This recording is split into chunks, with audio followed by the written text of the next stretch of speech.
Bago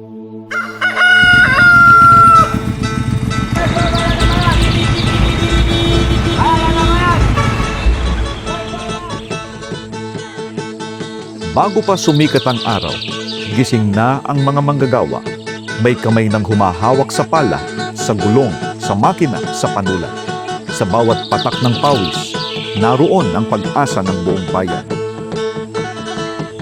Sa likod ng bawat umuusbong na lungsod at umaasensong pamilya, may isang manggagawang Pilipino. At sa likod nila, may institusyong nakatindig, ang Department of Labor and Employment.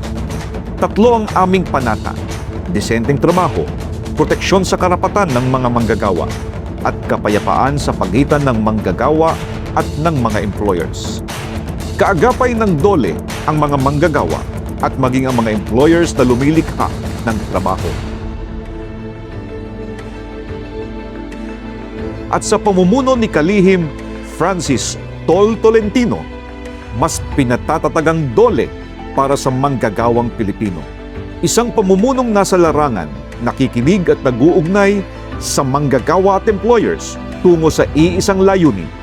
Isa sa mga haligi ng kanyang pamumuno, ang trabaho agad, agarang trabaho, dala mismo sa mga komunidad. Kaisa ng bagong Pilipinas, serbisyong tapat at mabilis para sa lahat.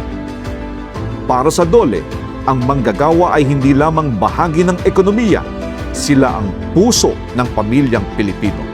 Ang pawis na ibinubuhos araw-araw, ito ang lakas ng bayan. Ang pusong nagmamahal sa Pilipinas, ito ang yaman ng bansa.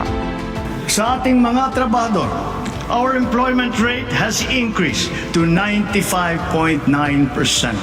We also saw a significant increase in high-quality jobs.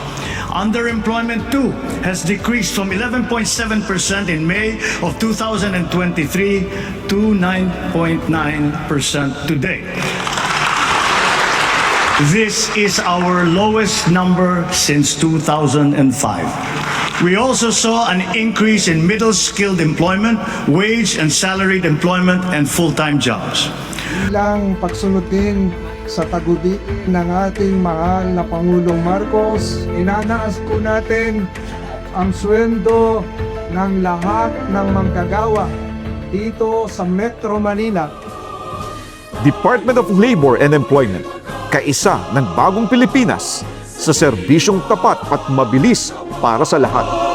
Laging isa isip itong ating bansa, tayo'y magkaisa sa diwa at gawa.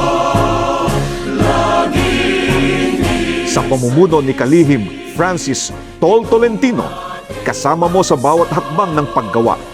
Pawis ng Pilipino, puso ng bansa.